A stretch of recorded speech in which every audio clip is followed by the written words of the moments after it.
smart aleck, technically you're supposed to walk in the event of a fire. You're not supposed to stand peeling at I have recently refreshed my health and safety training, even though I'm at home, but recently refreshed my health and safety training, so I know that's a fact.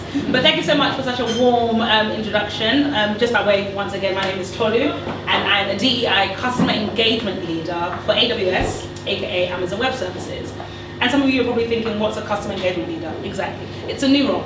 And my job is actually to partner with our customers, our partners. I won't bore you with all the details, but basically partner externally to basically make pan-industry impact, next generation impact, community impact, as well as ideally impact with some of the world's biggest clients as well and customers. So really exciting role. It's new, it's pioneering, and it's probably where I would start and go backwards, because you're probably thinking, how did you end up in this new role that many, if any, organizations don't have, it doesn't exist? And I'll tell you, I basically created it.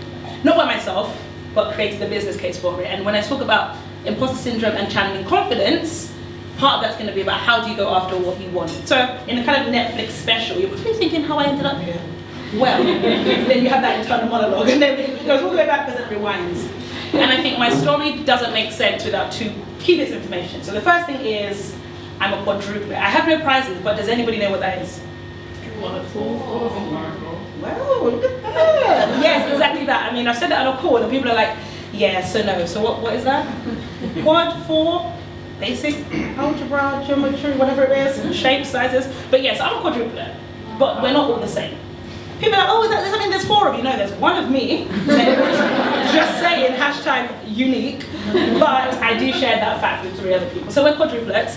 And you don't care, but I'm going to tell you, it was our birthday on yesterday. I keep forgetting my birthday. The microphone's not even on, is it? Not even on. You're just all smiling, just like baby. I think there's buzz, so just turn it off. It is on. We're going to it's on. Yeah, but there's a buzz on the speakers, so I think we probably just don't need it. Do you reckon you can hear me? Or do I need? This is very much giving Oprah, so I don't know if I still need the mic just for the aesthetic. You can turn it off and you still hold it. Yeah. It has a placebo effect. It does. Because I feel that you can all hear me.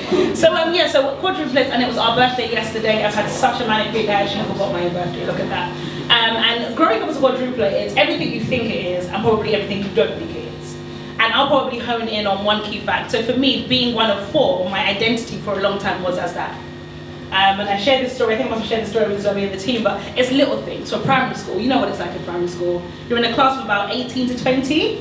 So back then, you'd have a little party, but you couldn't invite everyone. You have to be very selective, because you might have like 5 people that get to go to McDonald's, and the parents will buy the Happy Meals, or something like that. It's not like now when kids are like having full-on parties and they're like 4. It wasn't like that when I was growing up, back in my day.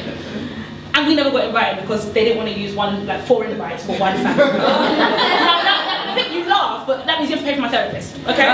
Because actually, from a sense of identity, you learn a lot of things about who you are. Do you matter? Are you important? Are you just one of 4? And you see me now, and I was sharing once again with the team, I was never this confident, and people they just know. And I'm like, yeah, because I grew up in the shadows. I grew up in the shadows of my siblings, and I grew up in the shadows of my sister. So we're 2 boys and we're 2 girls. And we're all really close in some ways, and we're all very different in other ways. And being a quadruplet, people tell you you're the same. Your mum puts you in the same outfits. Your mum buys the boys the version in blue, the girls the version. Do you know how many pictures we have? But we're wearing that floral print, and the boys are in the blue florals, the girls are in the pink. Because mum just said, I'm not picking separate outfits, baby, but just somebody pick one and we're going to buy it in different colours. It's little things, like even, and for anybody that's parents here, you know the importance of nurturing identity in children, but it's little things, like we had cutlery, and we would all have a colour. My colour was red. And my mum would buy the same cutlery, the same bed sheets, everything, just in a different colour. And that's your colour. So if you saw a red toy on the floor, it's your toy. A red spoon in the sink, it's yours. And everything it makes sense because you got all these kids. But from a sense of identity, I was just so used to being one of 4, and never really having to think for myself. One more story I'll share, don't laugh because it's like a thing, but don't. But one of my friends, my sister was getting married, and one of my friends was talking about it as we were planning for the process. What is it like, because your quad sister's getting married and you're still single? Yeah, I know. I don't worry, I definitely know. And my sister's been married 4 years at the end of this month. But it was, my friend shared a story, said like, how are you going to feel now that your sister's getting married? And I didn't really get it. She said, because I remember back in the day, we'd be 14, 15, we'll come round to her house after school, and my friend, her name's Dupe, she would say, oh, you guys hungry? And I look at my sister. And my sister would decide if we were hungry. And it doesn't make sense. But if she said no, if she said yes. And it was just so much of my identity was wrapped up in being a quad, having a safety net, and just leaning on my sister. Less so my brothers, because we're 2 boys, 2 girls, but my sister. And so the most defining moment for me in terms of my identity and my journey and channeling confidence was fast forward to turn 17, and it's UCAS. So what university are you going to go to? What subjects are you going to study? What mark are you going to make in the world? Because university is when you start to really emerge. And very long story short, I won't bore you with all the details because we had a very long call and I overran telling the story. And I'm a chatty patty, so I'm keeping down time. But long story short, I had the grades and there was a career counsellor, and to this day, and if you are in the room, I never know, whenever I tell this story, I always say, if this is you, please do tell me, because I don't know who she is, I can't remember who she is. It's like, you watch those films and like a guardian angel just appears and then just like disappears. Like one of those like sans serif fonts that just like this, like them old word arts or clip art, or like a cheap PowerPoint and just like dissolves on the page. So that's how she just like dissolved out of my life. So I went to see the career counsellor. And like I said, you've got to remember who I was years ago. So I come plodding in. Now I'd already had a conversation with my mum. So my mum's like, well, Tolu, you can talk really well, you're very articulate, you should be a lawyer. I don't want to be a lawyer, Mum. No, but you should be a lawyer. Okay, I'll be a lawyer. Plopped into the career counsellor. Wrote the personal statement. It's rubbish. So she's like, okay, cool, so you want to be a lawyer? Why do you want to be a lawyer? And I'm just like, yeah, because obviously because I can talk really well and I like to read. And she basically says, are you Nigerian? I said, yeah. She says, I've seen this a lot. She said, you're either going to be a lawyer or a doctor or an engineer. And I said, honestly. So then she said, what do you want to do? I said, I actually want to study history. But my mum says I'm going to be a librarian. Now, if you are a librarian, there's nothing wrong with it. Please cut that bit. But my mum was saying, what will you do? Are you just going to work in the library? What kind of skills are you going to get? There was no 2 + 2 and she wasn't getting 4. But when I spoke to the career counsellor, she said to me, honey, if you're going to go to university and pay all that money, you have to study something you enjoy.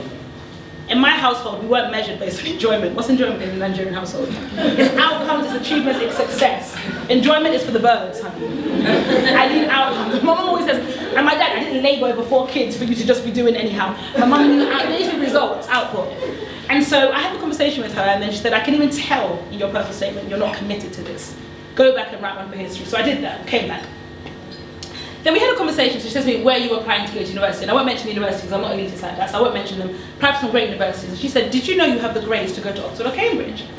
And I was like, what, me? Oxford and who? And where? And what? She's like, yeah, why don't you apply? And I was like, no. She's like, no, just apply, whatever. And in my college at the time, we had a vice principal who, I didn't know this at the time, right? Because this is another thing. People are making decisions that can affect your future. You're not aware of it. Which is why you have to be vocal about things. So she said, go and speak to Mr. Q, I'll call him, the vice principal, and tell him that you're applying for Cambridge. And he owned, quote unquote, the process. And another thing that I am a firm believer in now is, you don't ask for permission, you seek forgiveness. And sometimes you don't even seek forgiveness, because I'll do it again. Okay? And I'll do it again and again. But he said, so I basically went on and said, okay, I'm going to apply for Cambridge. And he was like, no, you're not. And I was like, oh, plot twist. And he said, yeah, I've already got a group. So this is the beginning of 2nd year when you do your UCAS. He said, well, since 1st year, I've had a group. I've hand-selected individuals that I think are Oxbridge worthy. We've been on day trips to Oxford and Cambridge. We've done weekends. They visited colleges. I didn't even know at that point that Cambridge and Oxford was a collegiate system. So I was just, all this was just like, oh, colleges. What kind of colleges? So you can't apply. And so I looked over him on his big oak desk and I said, oh, okay, thank you for your time. And I walked out.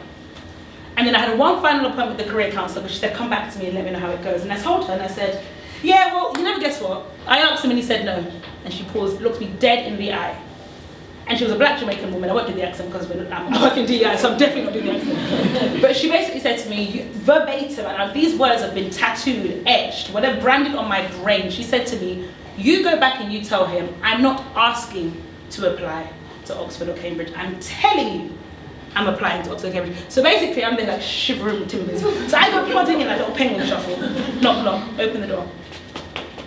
Rehearse my lines. I'm not asking to apply. I'm telling you I'm applying. And he literally, and I'm a visual learner, I remember things based on what I've seen, and he opened it, I'm in the room now, guys. He opened, folks, I'm in the room, folks, not DEI. And he opens his drawer on his right-hand side, pulls out the yellow UCAS form and just flings it across the table. see it rid on the air, and it fell on the floor, and it was, and upon reflection, very degrading. I had to pick up the form, knowing that he didn't want me to apply, and off I went. I went to go speak to my history teacher, had the conversation, had the support, applied. Then, I got in. The plot thickens. I got in. And obviously my mom now, she doesn't mind that side of history. History at Cambridge is very different. So I applied to Cambridge, and I literally just looked at, I'd never been to Cambridge. The first time I went to Cambridge was my interview. It was very much giving Harry Potter, it is. I went to Peterhouse in the end, which is the oldest and the smallest college in Cambridge.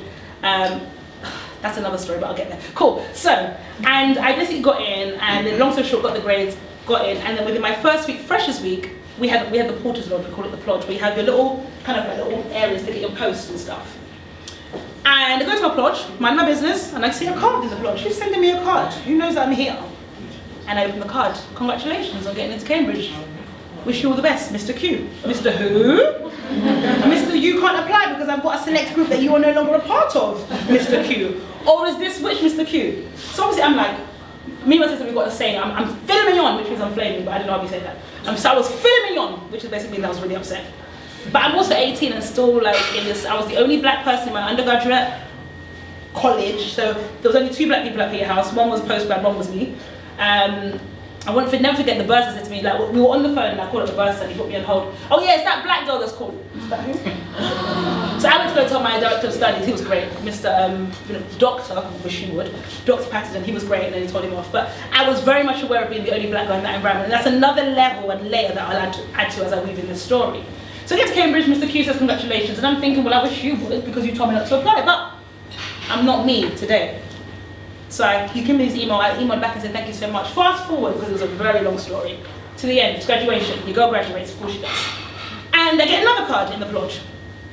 This time, it's another card from Mr. Q. Congratulations on graduation. It says, this is it, 3 years later, I'm so glad you decided to apply, despite my initial reservations around your application. And in that moment, I realized, they'll never forget the times they told you no.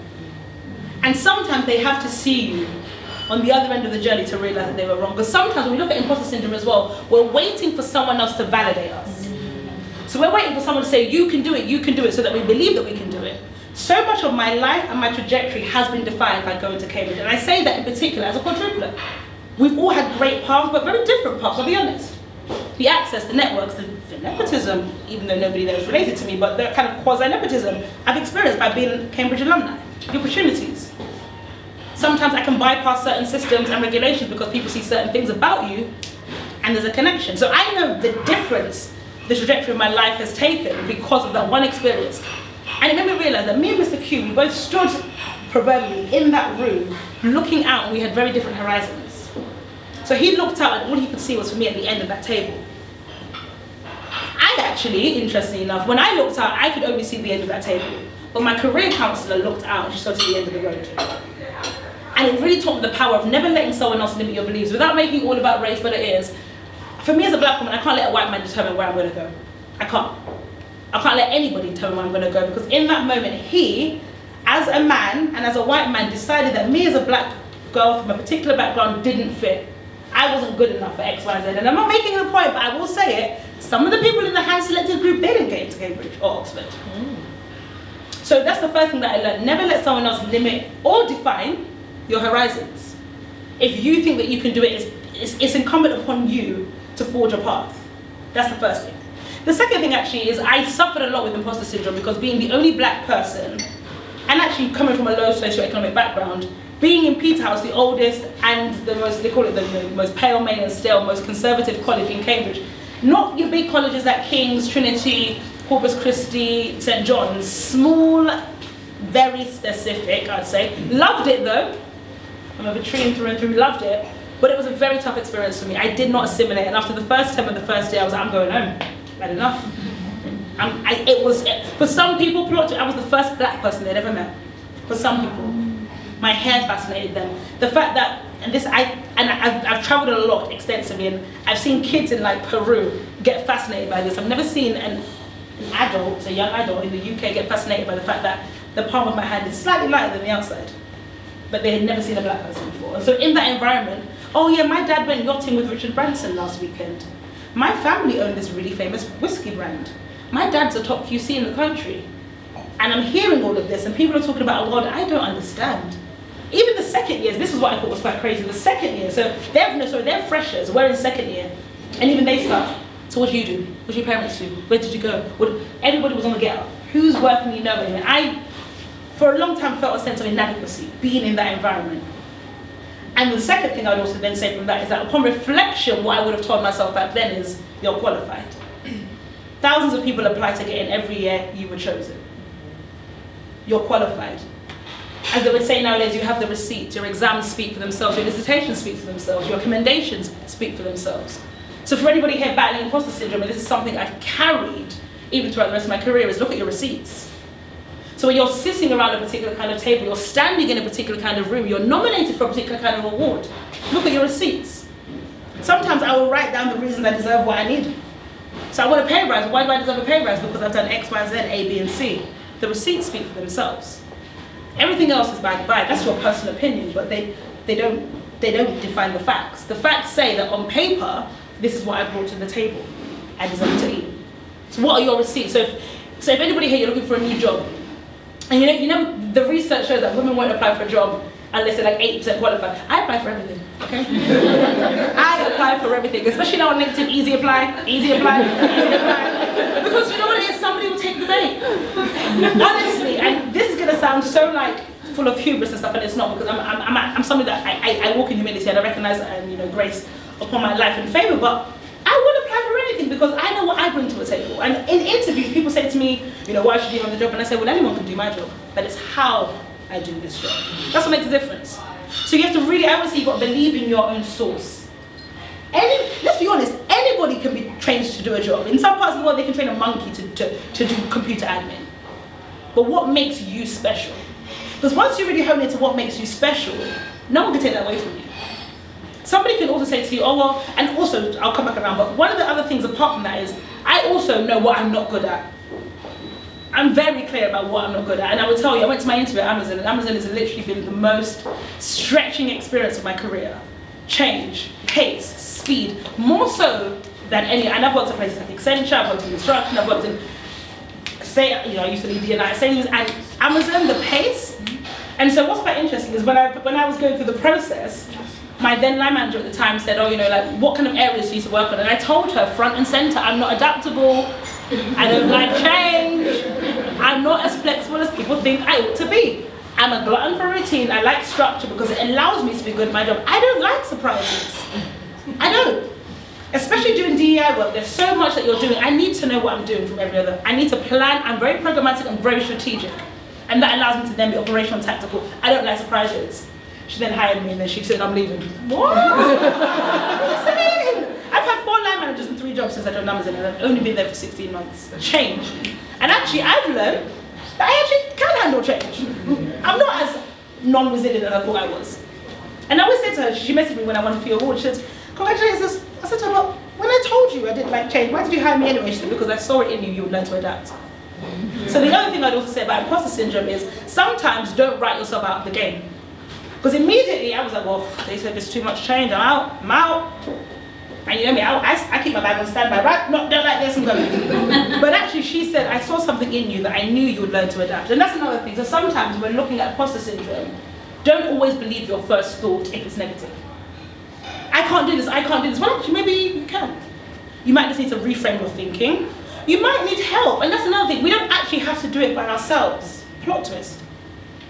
So much of what we think about imposter syndrome is, I don't think I'm good enough. Newsflash, you might not be. But who do you need to lean on to make you good enough? Because we don't actually have to be, I think I'm going to blame Instagram. This Instagram curated perfection culture, girl boss culture, we've all got the same 24 hours in the day culture, makes us feel like we always have to excel all the time. I saw a quote when it was like the resurgence of Black Lives Matter, and it said that how I don't want to see black excellence, I want to see black mediocrity. Because some other groups get to be mediocre and they get away with it just fine. I'll be honest, I work with a lot of mediocre people and they get away. Why do I have to be excellent? Why can't I just be in the middle? Why do I always have to be over and above and overachieving and over-excelling? Because for me, I also realized, going back to my Cambridge days, that was also another offshoot of my imposter syndrome. I don't think I'm good enough, I'm going to prove it. Whereas now I'm not proving myself to anybody. Are you hiring or not? Why do you want this job? Are you hiring or not? Do you have a vacancy or not? I don't understand. I'm not proving myself to anybody because I have the receipts. My work speaks for itself. But also number two, I don't have to be better than anyone else because many people are average, mediocre, and even dare I say bad at their jobs. But they show up with confidence and we believe them. Yeah. I'm not going to blame the Prime Minister, but whatever, right? Do you know what I mean? I'm not saying anything, I'm not politically associated, I'm not politically affiliated with anybody, but I'm just saying. People get to be mediocre all the time. So sometimes don't put too much, that's another thing, don't put too much pressure on yourself to have to be the top of your game, the most excellent. If you want to, absolutely, but don't feel the pressure to always have to be the brightest star in the sky. Look at the sky, you've got the sun, you've got the moon, you've got the stars. They all shine at different times, to different strengths. I don't want to be the sun, it's tiring. Do you know how long the sun's out for? Well, it might have been a nice little star, maybe a shooting star, so it's a surprise when I come in and come out. But a star will be in the sky at night time. There's order, there's a sense of purpose.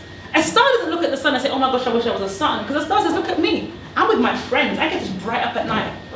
And then when time is over, my shift is done, I hand over to someone else. Know your place, know your purpose, know your position. You don't have to be the sun all the time. If you want to be the sun, shine bright.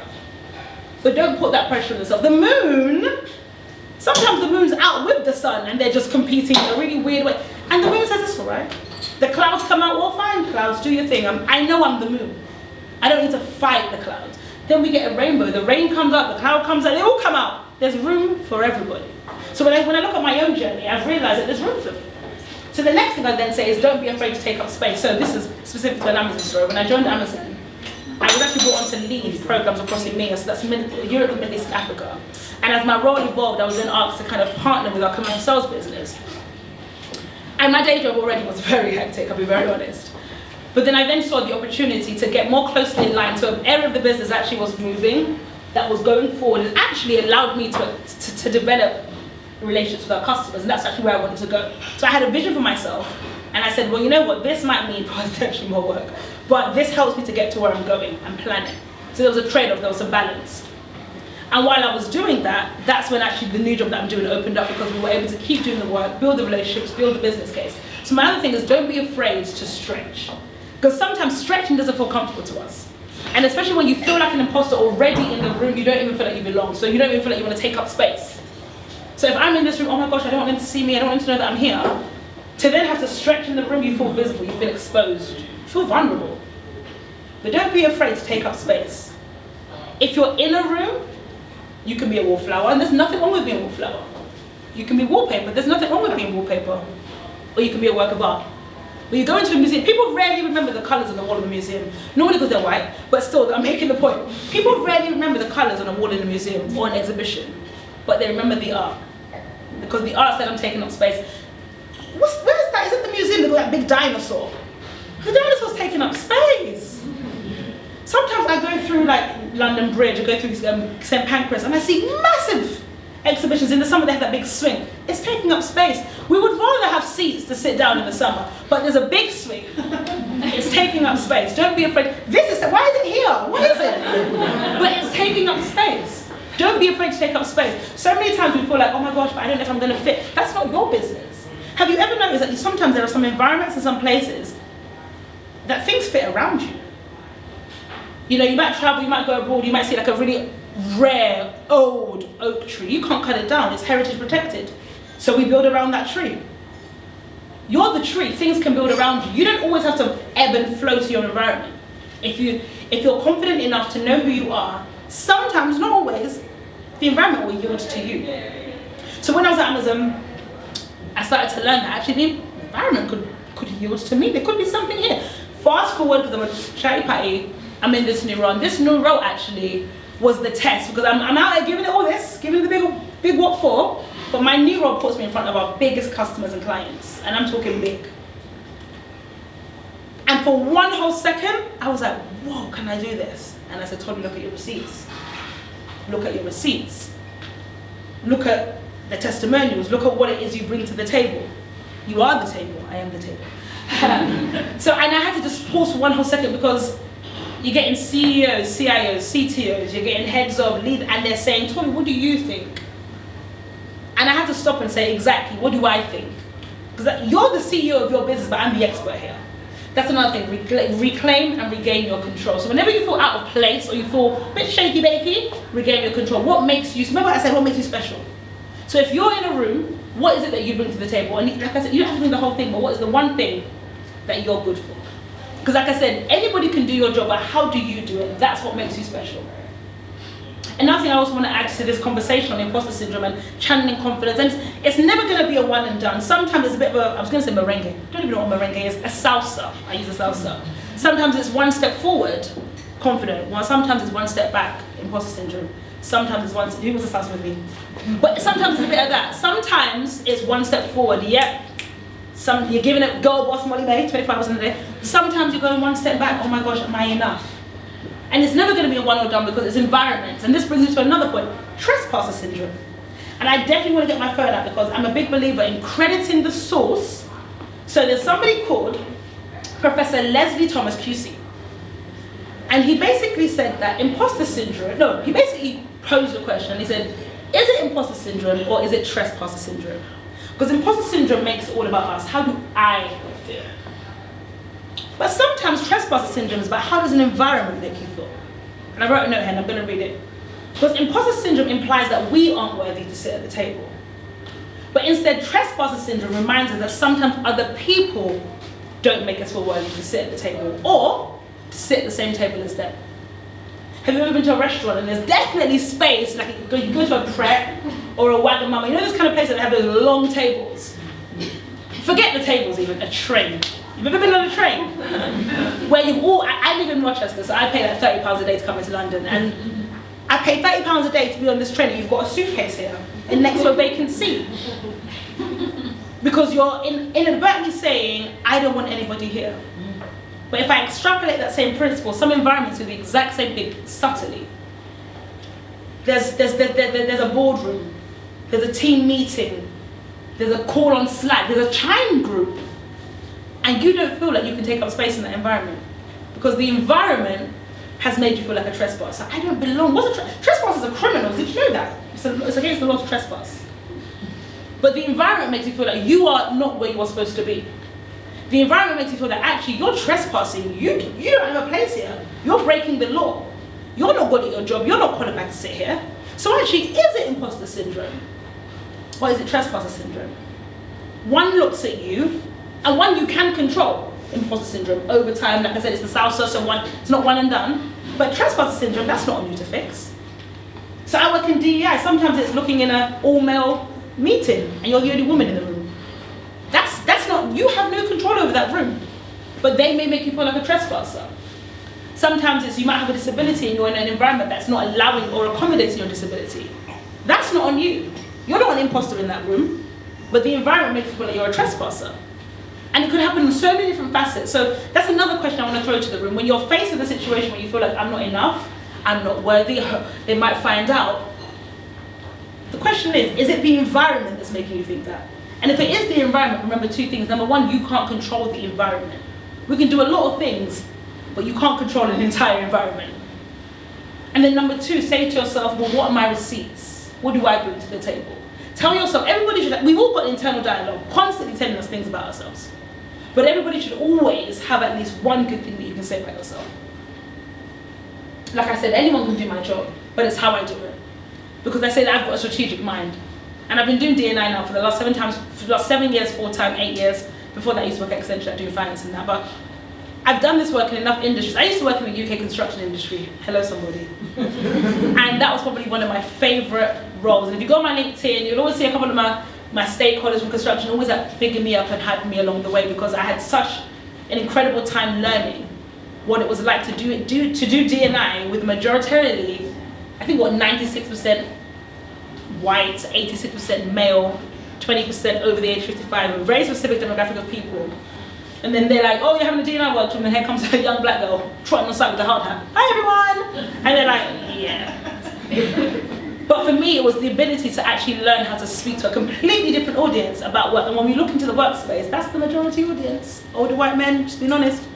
What do I bring to the table that's different? We all do the same thing. We all walk. We don't all walk the same way. We've all got hands, but none of them are all the same size. What is unique about you? So you can constantly give yourself positive affirmation, reinforcement. Because I know it can be hard. It's a battle of the mind, right? It's the internal dialogue. But at points you have to decide which voice speaks louder. Is it going to be the imposter syndrome, trespasser syndrome voice? Or is it going to be the confidence, I deserve to be here, I deserve to take up space, I'm worthy? Because also, no one else gets to decide your worth. So when I say that a lot, I am worthy. I'm not asking for value, because other people decide your value. This microphone right here, I'm a lay person, so I'll give you a £5 and I expect change for this microphone. But somebody who works in tech might say, no, this is worth £100. And I'm like, yeah, no, don't say it. That's value. But worth, we can both agree that this is worth something. We don't get to decide how much it's worth, but we can both agree that there is an assigned worth to this item.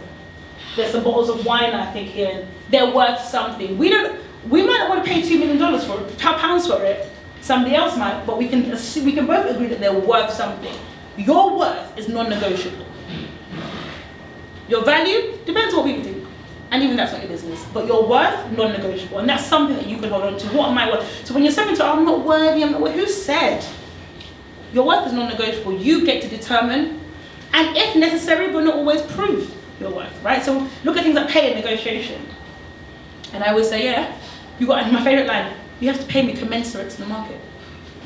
Because I know what I'm worth, 5 minutes. I know what I'm worth in the market. And I say that a lot, I know what my skill set is worth in the market. So you have to pay me commensurate to what I'm worth. Because what I'm worth is made up of my value, what I bring to the table, how I do my job, the success, the results. And everybody can do the same thing. All of you do day jobs. You've all got KPIs, objectives, metrics that you can easily, on a bit of paper, say, yep, I'm doing this, yep, I'm doing that, yes, I'm doing this.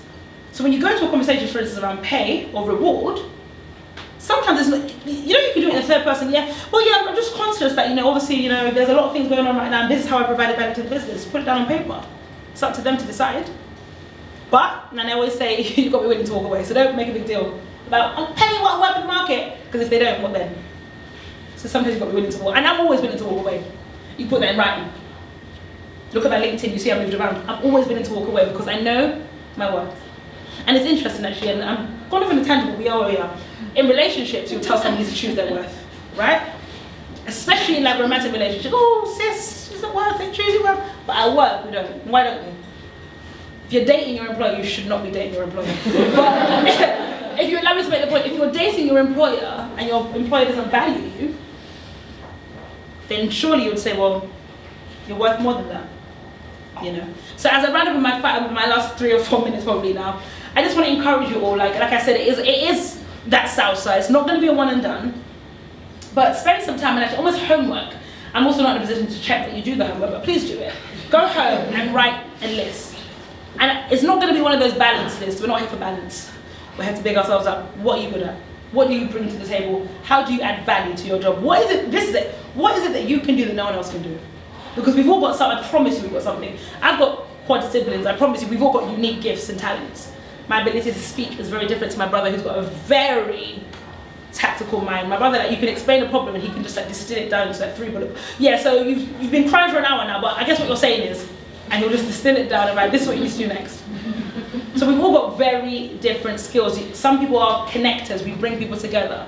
Some of us are doers and we execute efficiently. We save time, we save resources. Some of us, we can think so big.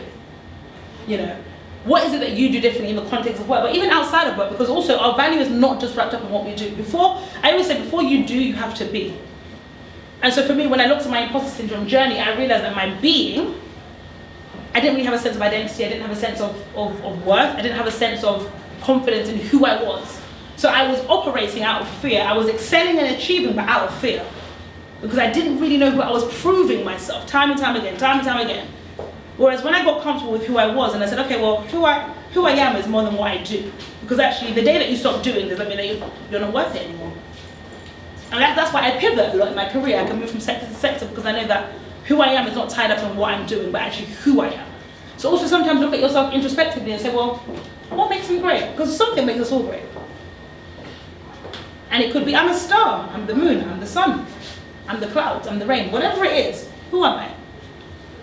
Don't be Don't be a passerby in your own movie. You know when you watch the movies and there's the lead actress, the main character, and then you've got like 100 people who are passing by. You don't want to be a passerby in your own movie, you want to be the main actor. What do they call it? The main character syndrome. You want to be the main character in your own movie. So spend some time to reflect, who am I? Before I do, I have to be. So what is your being saying? Channel that first, and you'll then start to realize that the things that you do start to flow out of a place of more confidence. You're not proving yourself, you're not fighting yourself. You're doing because you're confident and you're secure in who you are, and therefore you can overflow from that place. Conscious of time, so I'm just going to end there. But say a big thank you so much for listening, and I think we're throwing the floor up into questions perhaps. I'm looking around, maybe we're not. Maybe we are.